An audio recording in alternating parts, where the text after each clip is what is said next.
How are you? Uh,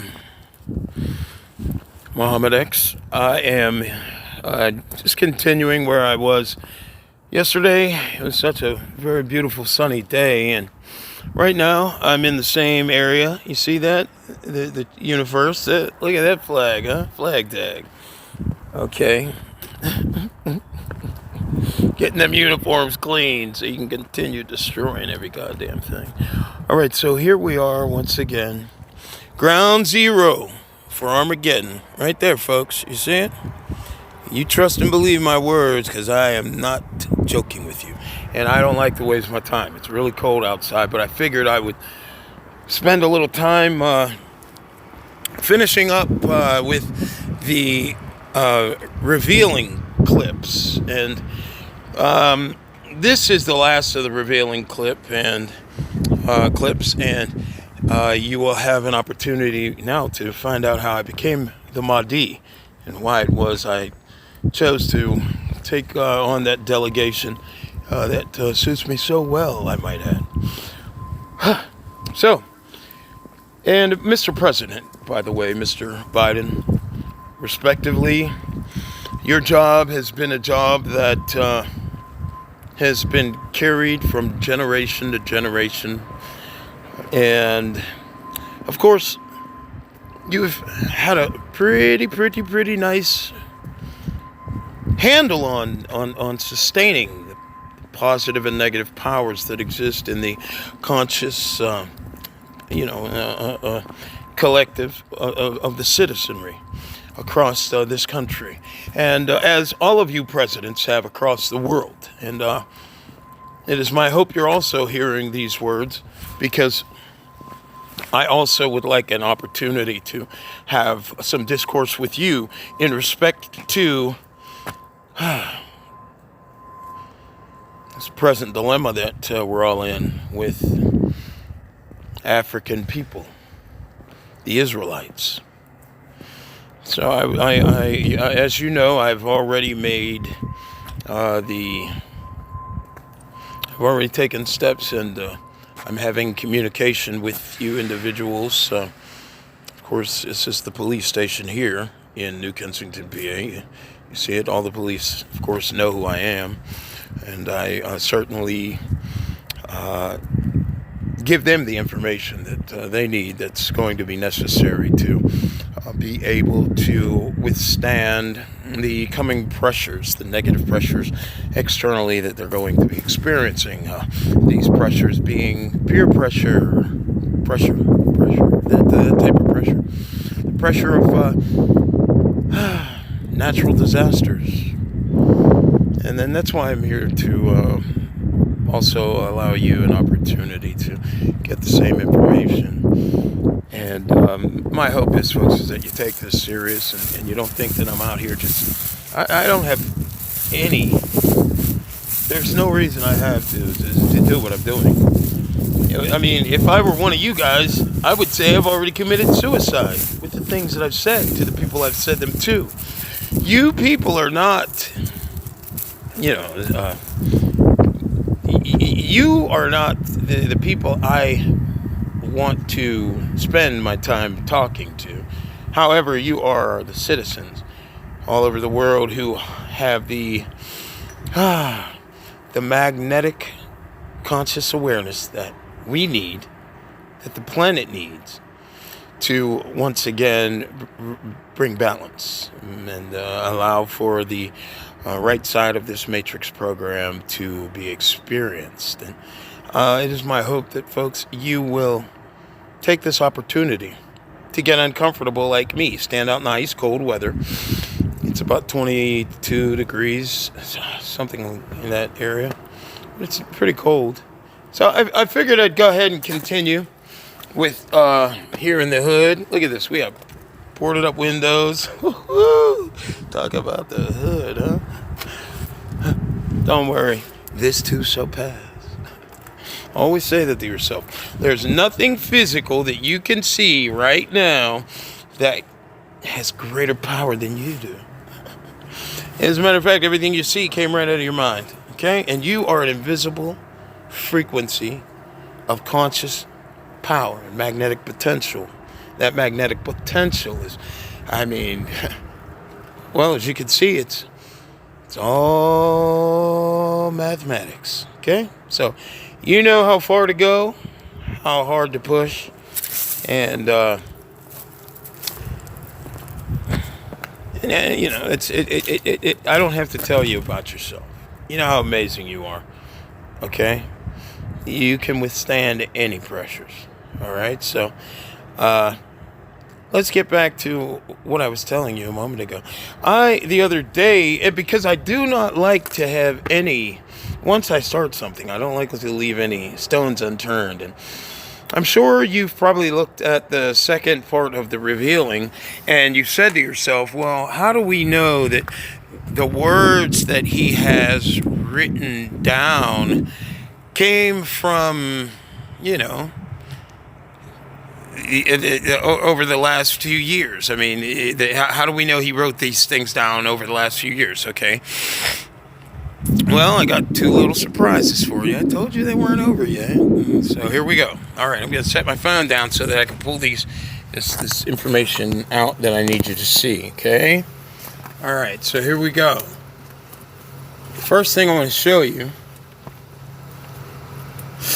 is, okay, here we go. Now this here is, well, actually, no, this here, since we're talking about the information that I have written down over the past few years. See, this here is a color-coded listing of the different topics. Okay, I know you can't read those topics, but if you could see that word there, it says, who, what are we, where are we? It says two-part hell, immortal life support creation matrix program, hell. Okay, who is the black man? Here, let me get that close enough. Who is the BMR? That means black man, really, okay? Who is the black woman? It says right under there. Positive energy in atmosphere. Now, these are all different topics that relate to who the black man is, okay? So, positive energy. I wrote all these stuff down. Consequences of living in disorder, okay? Consequences of living in disorder. Now, folks, there are the explanations on all of this information. Here are all the chapters. Let's see. I want to continue just to show you this, okay? Misaligned with the natural order of conscious potential. Misaligned with the natural order of conscious potential. Rewards of living orderly lives, okay? Rewards of living orderly lives. Which one is this one? Okay, human consciousness, building up negative energy, or building up positive energy, okay? To each. Our conscious connection to each other, animals, trees, plants, reincarnation, mom, dad, family, child. Let's see, negative influence of the walking dead. Okay. Walking in between. Okay, let's see here. Misidentity. That talks about insecurity. It also talks about the projection of the physical body beyond the projection of the invisible self, which is the powerful one that activates karma. Your body doesn't do any damn thing. So now's the time for us to learn to put our energy in the right place and not misuse the power that we have. Okay, so I haven't really showed you anything significant yet because I haven't found the information that I wanted to bring with me. Here it is. Okay, so how do we know that this stuff was written years ago? Okay, folks, this here is a commissary slip from jail. And this, okay, here's a commissary slip, all right, from Westmoreland County Jail, Westmoreland County Prison, 3000 Grand, South Grand Boulevard, Greensburg, PA. Now, I was in jail many years ago. I haven't been in jail in years, okay? But everywhere I went, I've written everything that I was instructed to write down. I've written it down. Now, here we have one more perfect example. This here is a request slip from the same county jail. Now, I haven't been in jail since 2017. It's 5 years ago. So I've kept this piece of paper. Okay? By the way, Deputy Warden Smar, I think you're great. Warden Walton, hi, how are you again? Okay, so now let's turn to the back of this paper. Okay? And what does it say? Look at all this stuff. Now, it's Westmoreland County Inmate Request Slip. Westmoreland County Inmate Request Slip. I know I have, throughout the past 18 years, no matter where I've went, I've always, because of the great connection that I made when I attempted suicide, and as a result of this amazing reality I had just opened myself up to, I said, oh my God, I got to start writing all this stuff down. And so I was led to write all of these words down. It started with radiation, UV rays, magnetism, polarities, consciousness, genetics, I started to write down all of this information, and I knew that it was leading to something, but I couldn't put my finger on what it was leading to. And now I have a full grip on what it was leading to, and this is why I'm so glad I'm able to talk to you. Because it's allowed me to have the peace I was looking for in life, and I believe that this peace is something that you will also have an opportunity to share in. Okay? Now the only way you're going to be able to share in this peace, my brothers and my sisters of the bloodlines diaspora, African diaspora, that means all bloodlines. Just picking something up.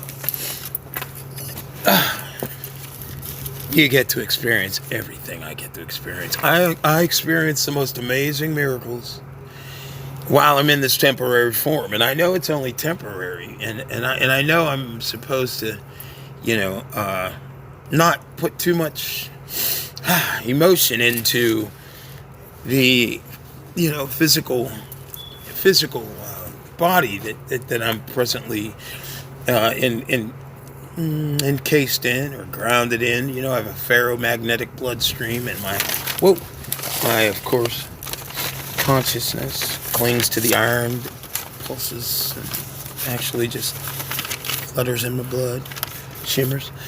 Okay, I want to go on because I'm getting cold, and I want to soon get back to the kittens. Got to take care of the kids. But I first must take this time to take care of you. Okay. Now, as I said a moment ago, for you and I to get out of the situation we're in, we have to have guidance. Okay. I have peace because of the guidance I got.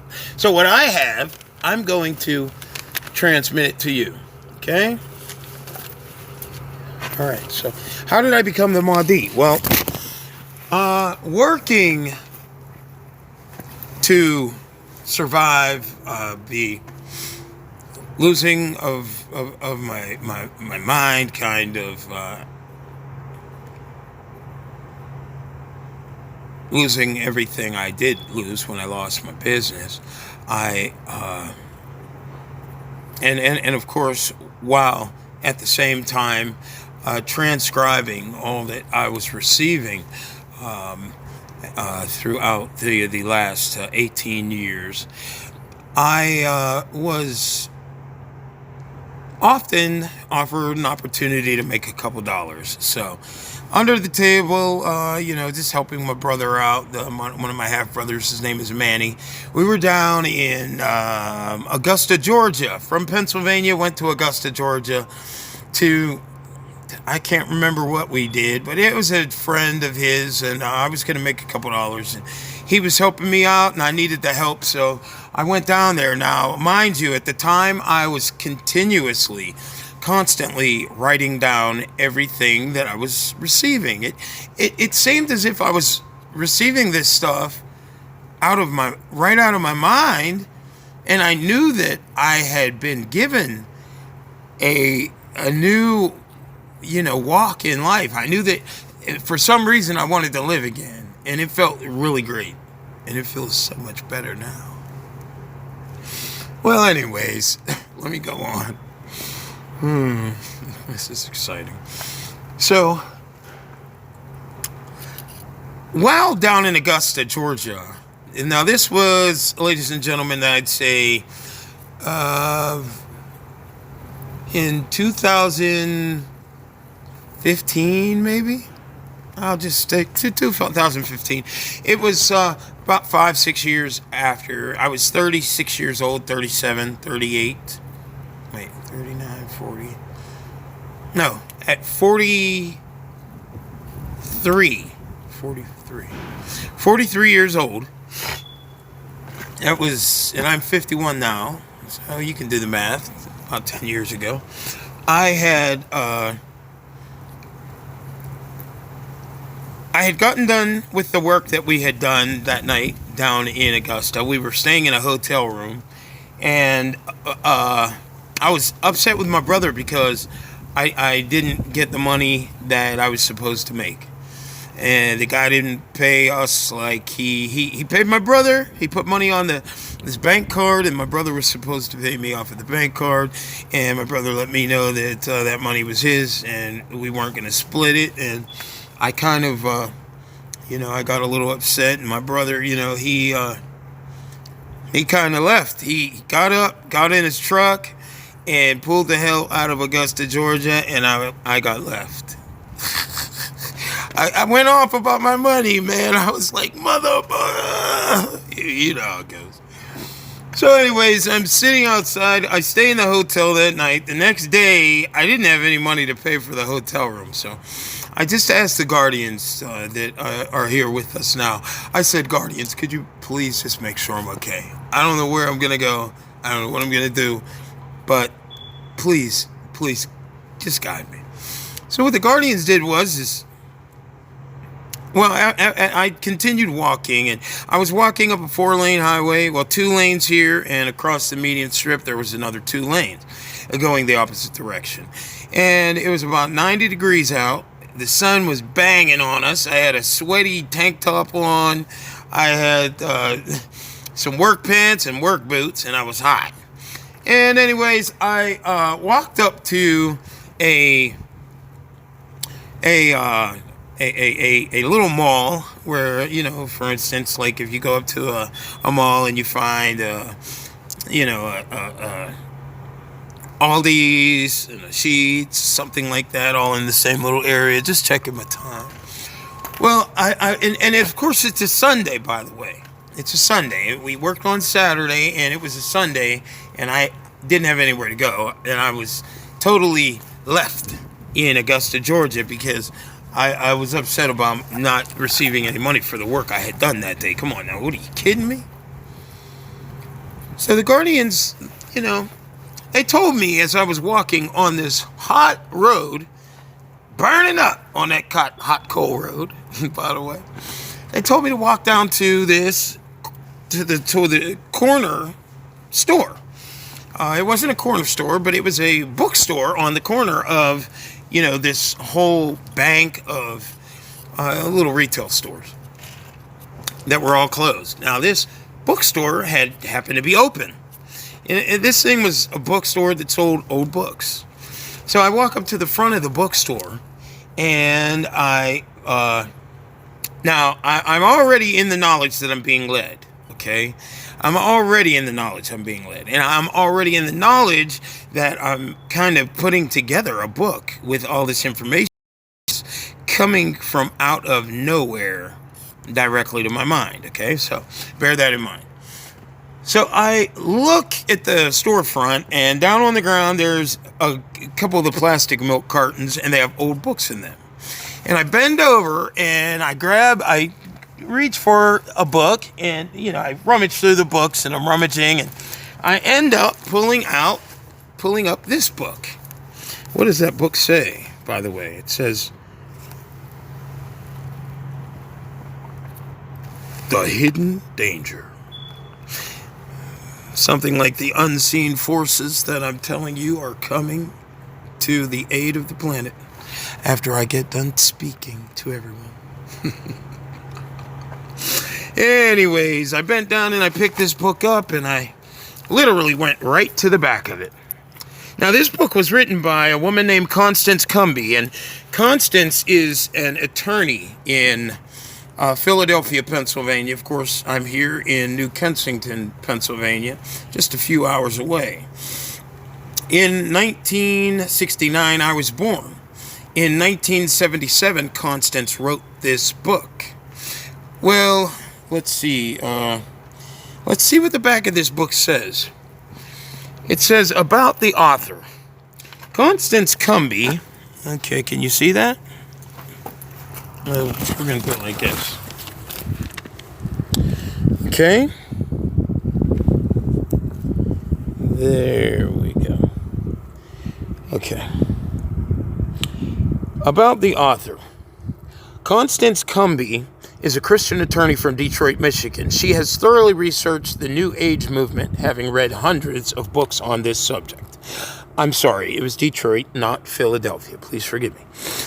I haven't looked at this book in a while. Okay, it says, the world... Now, of course, Mrs. Cumby wrote up something on the end times, the days in which we're living.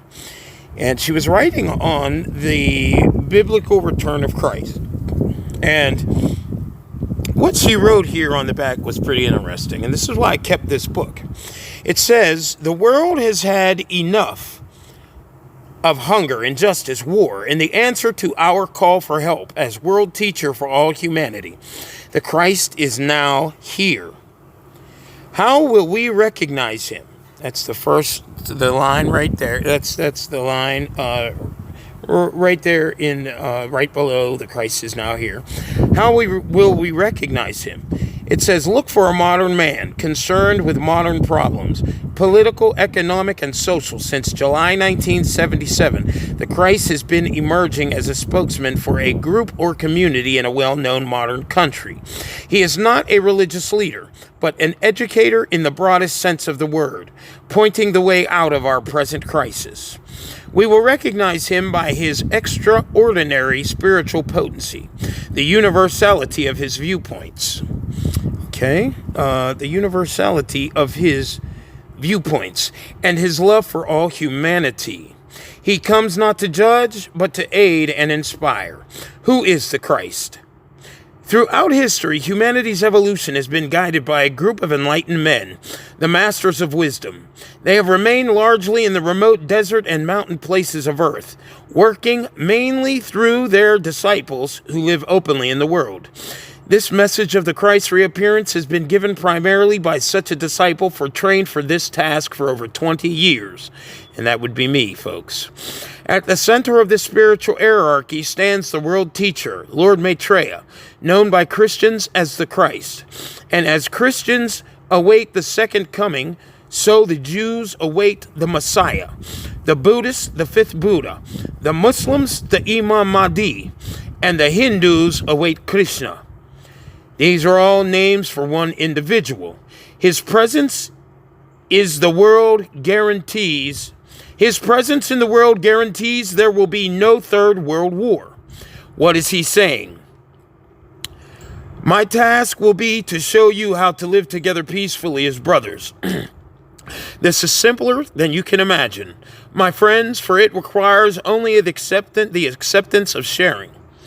How can you be content with the modes within which you now live, when millions starve and die in squalor? When the rich parade their wealth before the poor, when each man in his neighbor is his neighbor's enemy, when no man trusts his brother? Allow me to show you the way forward into a simpler life, where no man lacks, where no 2 days are alike, where the job of brotherhood manifests through all men.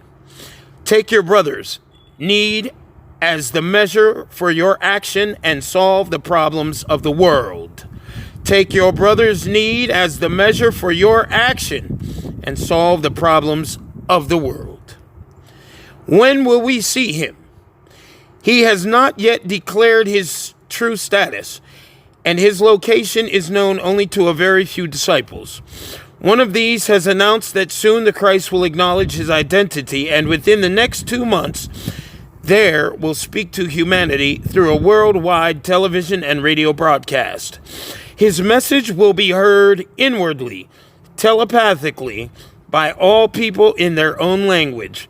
From that time, with his help, we will build a new world. Without sharing, there can be no justice. Without justice, there can be no peace. And without peace, there can be no future. Now, folks,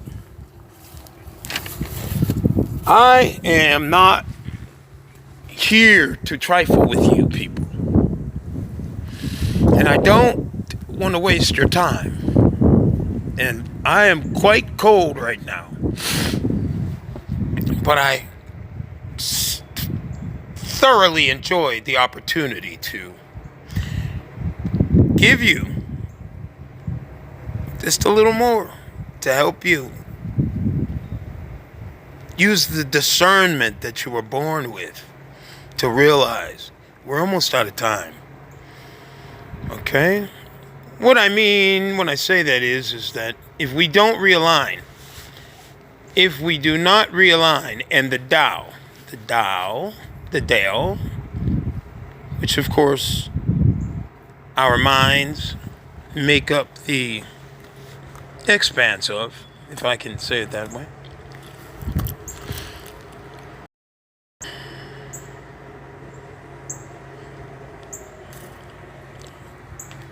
We're going to lose everything that we think brings us happiness.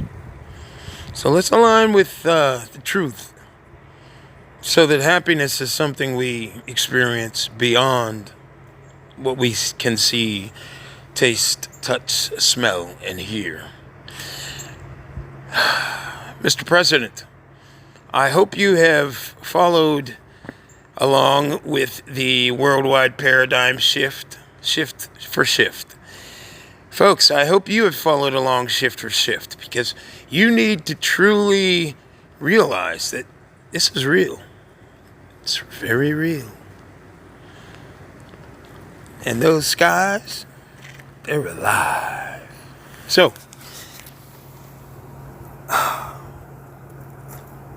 we're going to, tomorrow, spend some time deconstructing a few movies to help you get a grip on where on Jacob's ladder you are. And by the way, I kind of maybe got you a little bit confused on this Jacob ladder thing in the last clip and or part 2, where I talked about losing 3 days of consciousness. Jacob's ladder exists dually. Okay, the first Jacob ladder, of course, it exists within the conscious, collective, individual capacities of every African person walking on the planet.